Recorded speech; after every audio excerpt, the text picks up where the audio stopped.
Welcome gamers to Dominion 6. Dominion 6 is actually, I'm recording this a month prior to release, and this is going to be a tutorial series really geared towards either beginning players or players who have sort of had the games but have never really got into the games, where you sort of feel intimidated by the amount of min-maxing that other players will actually do to get the absolute last little ringing drop of water from the sponge of each particular faction that they end up playing. It's a game where a lot of players will will actually feel personal reward by doing that min-maxing. I don't want to stop you from doing that, but I also want to let you know that you can play the game without doing that. Now, the reason I really wanted to actually focus on this in this particular video and as we go into the series is that so much of the content that you find online is very, very detailed and deep discussion about the best approach for a particular faction, even for a particular unit, what sort of equipment a unit could be actually decked out with to make them more powerful. It's rewarding to do that, but it's also intimidating if you're a new player. It looks like the barrier to entry is very, very high.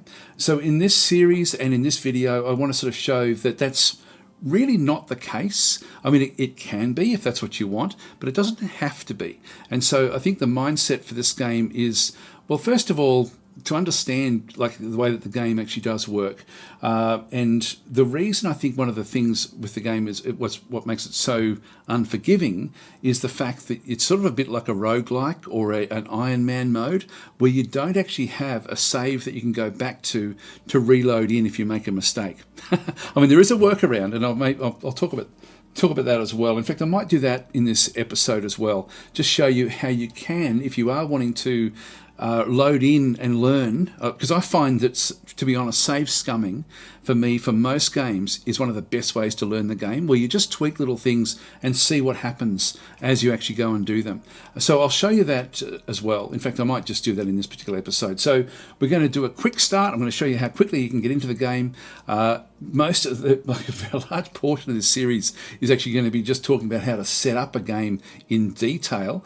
So we'll do a bit once we actually get into the game itself, but there's so much involved in the way that you can set the game up, and I do want to cover that in detail, even though there is a very, very fast way to get into the game and break into the game yourself. So let's just go and actually I'll show you how quickly you can get into a game, and then I'll show you how you can then learn if you make mistakes. So let's just go and create a world. I'm just going to not change anything through here. I'm going to do this as fast as I can. I'm just going to go and click on that one. I'm just going to call this one, say, quick start. There we go. Click on OK. I'll just pick Middle Ages. That'll be okay. I'm just going to keep everything on random. Not going to change anything through here. Now you can, if you right click, you can change it to Easy AI. This method I'm going to show you, if you play the game a little bit and you think, okay, look, I'm pretty good on difficult, I would ramp this one back a little bit, because you're not going to have a choice with the way I'm going to be showing this first way of getting into the game. So there's a detailed way and there's a quick way. So let's just go in. We'll just click on OK, and through here. Now we are playing Vanheim, which is actually a pretty cool faction to play if you are a newish type player, but there is a little bit of spell casting that you need to get your head around. So we'll just click on OK through there. Not that that matters in this case. When you come to the God of Vanheim, this is one of these screens that you're going to be taking a lot of time and thought about if you are wanting to min-max the game, but you can just press the R key and get yourself a random god. There we go. Don't like it, press it again. Don't like it, press it again. You're going to end up with you can just keep on pressing it until you get something that you think that you might actually like. Let's just go with this one here. It sets up all the magic for us. It sets up all of the blesses for us, all of the scales for us as well, whether the god is imprisoned or dormant, all that sort of stuff just by pressing the R key.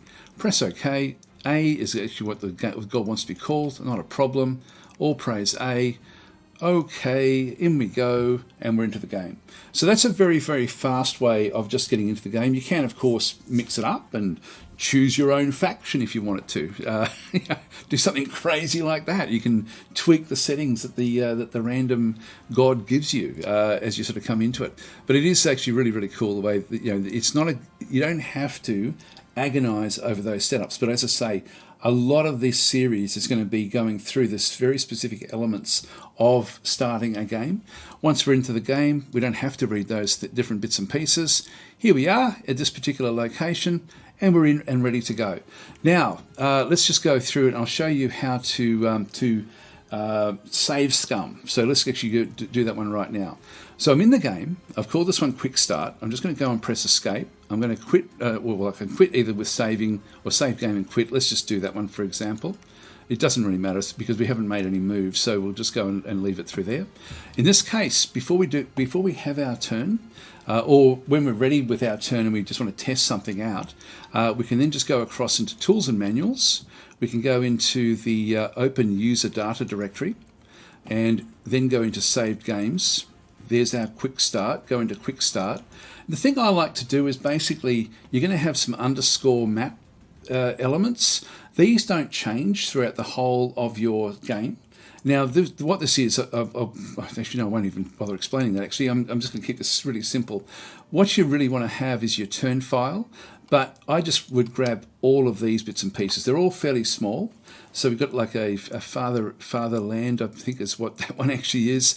And then you've got like a bit of information, but that's the .trn file that is the important one in reality. So with those selected, now I've installed a 7-zip. In this case, I'm just going to extract them. So add to quickstart.zip. Bang, in she goes. Quick Start is there. I'm just going to rename this one to 01. There we go. So just turn 1. And so that is now a copy of this particular turn. So if I know that anything other than these top 4 are what I'm actually got in through here, I can just replace them essentially to get them back here. Now, don't do this if you're playing multiplayer, because there is a cheat system that will catch you if you do this in multiplayer. So this is cheating in multiplayer, but for single player, it's actually not too bad. Let's just go back out, press OK. We will go and exit. We'll just continue an old game, go to Quick Start, play the game. It will then bring us back in. And I'll just show you what I mean. Like if we, for example, have, and this is one that we are not going to be able to win. We've got like a combat down in here at one of the Thrones of Ascension. So I'm just going to go and grab this particular group and think, oh, okay, look, I'm going to stumble down into here. We're going to cross that little bridge and we're just going to attack Vath and just go from there. We have a scout unit as well, which I'll send across the water into this other location. And if we then end our turn and don't do anything else, which is not what I'm recommending, but anyway, let's just do that. So even if you forget to do something, if you do this sort of save scum method, at least you'll be able to go back and think, I forgot to recruit, or I forgot to do this, or I forgot to do that. So there's a battle in Vath and through this other side, so we can then just have a bit of a look. We'll have a quick look at the actual battle itself. It's a we go system, so you don't get to actually choose how things actually then operate. What we're going to find over here, though, is a monstrously large group with a few spellcasters, and we should be absolutely decimated from this. I'm just going to speed this one up. Yeah, we're being absolutely crushed. So there we go. All right, so we quit out of there and have a bit of a look, and we can sort of just have a look at the actual the battle results. And so our forces were beaten by the defending forces of the Independents. We lost pretty much everything. The retreat details, if we have a look at them, total 1 unit dispersed and retreated on its own. One of them made it back to friendly territory. So one of our soldiers actually made it back. One of the Huskars made it back into friendly territory. We only killed 2 units in that particular attack. So you're thinking, oh my God, that's terrible. I don't want to do that. So in that case, that's when you would then just go back in. And if we go and press escape and go back to, doesn't matter if you save, if I just quit without saving, as an example, tools. It's a weird sort of workaround, but anyway, it's the only real easy way of easy-ish way of doing this one. And you'll sort of see there again. We've got like because there's we've got the turn now. The second turn has sort of that now come back through. We can just go and delete all of those. Just go back into Quick Start and essentially just go in and 7-zip extract here. There we go. So we bring that one back in. You just got to make sure you're out of the game when you do this. Go exit, continue our game. Go back to quick start. I thought I'd show this because if you are someone who does learn through trial and error and through save scumming, and I'm one of those, this is how I learn games. So if I just go back in, and we're back here again. So we can then go back and start to change things, thinking, okay, well, I won't attack the Throne of Ascension. I may do something else. Anyway, that's the fastest way to actually get into the game, is just to literally just allow it to randomly pick something and just go and just click on the R key when you get to the god. That way you don't have to think about what you're doing. Of course, you do want to actually get a bit more of an understanding of what's going on, but essentially that's sort of an easy-ish way to at least get a start. Now, as we step our way through this particular series, as I say, I'm going to be keeping this in mind for beginning or players who don't really sort of, don't really want to be min-maxing the game overly, but still want to have fun. I mean, there is going to be some aspect where you're going to have to at least understand the basic concepts of the way that combat works. You know, it's like a WeGo system. Like when you end the turn, everyone's turn gets played out, so you don't get any agency or decision making in the actual battles themselves. All of that is done in advance. This is another concept that does actually make it difficult for new players, because it's sort of not typically what you have in fantasy games, but it makes the game work very, very well for multiplayer, and I'll talk a little bit about that in just a minute. So with the way that aspect does actually work, where you've got a WeGo system where everyone plays their turn at the same time, and basically the server of the game, like as in your computer if you're playing a single player, but it can be an actual server, a network server. You know, if you are playing multiplayer back and through here, it will then just play out all the turns based on the instructions that you've given your armies, and so the instructions become very, very important. And those instructions are how the min-maxers, by min-maxer I mean somebody who likes minimizing and maximizing all of the little things to make it absolutely perfect.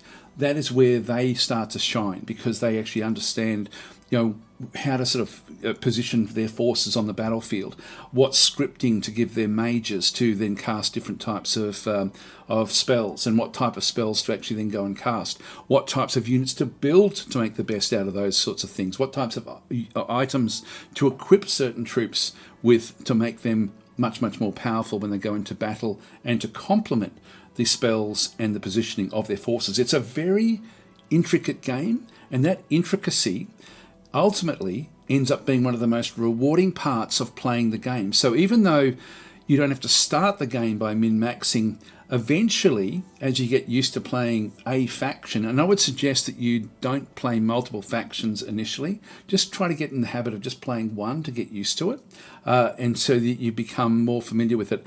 And you'll find that quite rewarding as well. And I will give you a few examples of factions. In fact, I might just do it even in this video. I'll just go through a few of what I consider my favourite factions to play in the game. So if we just go into Create World, just click on OK and through here, and I'll just go to, I'll just replace Quick Start.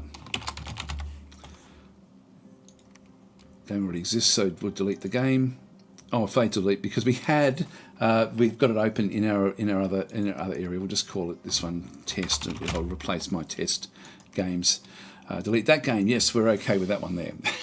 That was because we had we essentially have had the zip file in the middle there, which I wasn't expecting, which is still actually open on my screen.